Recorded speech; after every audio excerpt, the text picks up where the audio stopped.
The second coming of Christ is undoubtedly a period many believers are waiting for. This will end the era of sorrow and transgression from the world.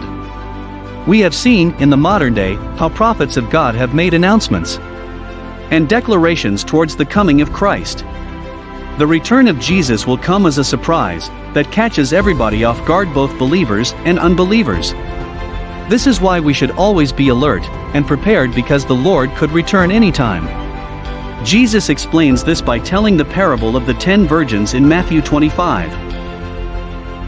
At that time the kingdom of heaven will be like 10 virgins who took their lamps and went out to meet the bridegroom. 5 of them were foolish and 5 were wise. The 10 virgins symbolize the members of the church.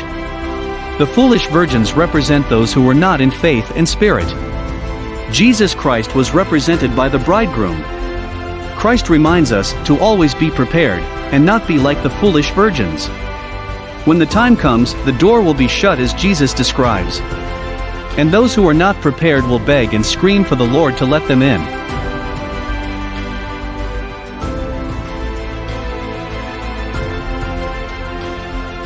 Signs of second coming of Jesus.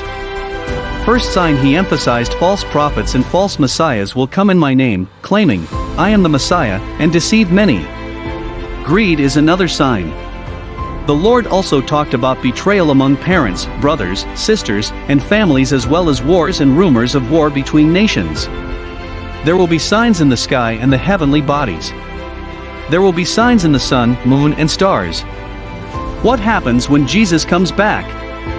Before the second coming, an event called rapture will occur. This event refers to Jesus taking the believers away from earth before the Great Tribulation. This is to protect them from the wrath of God. For God did not appoint us to suffer wrath, but to receive salvation through our Lord Jesus Christ. Then, the church which was raptured will face judgment based on the works that a believer has done for Christ. They will be rewarded during this process. The rapture will be followed by the Great Tribulation. The Great Tribulation will occur in the end times, where humankind will face troubles. The events of the Great Tribulation include Armageddon, persecution of believers, judgment, among others. After the Great Tribulation, the second coming of Jesus will take place. The Messiah will come with the angels and the church which he had taken with him beforehand. A new earth will then be created which will last for 1,000 years. Satan and the Antichrist will be punished by being cast into a lake of fire for 1,000 years. Blessings will be bestowed on the new earth where Christ will reign.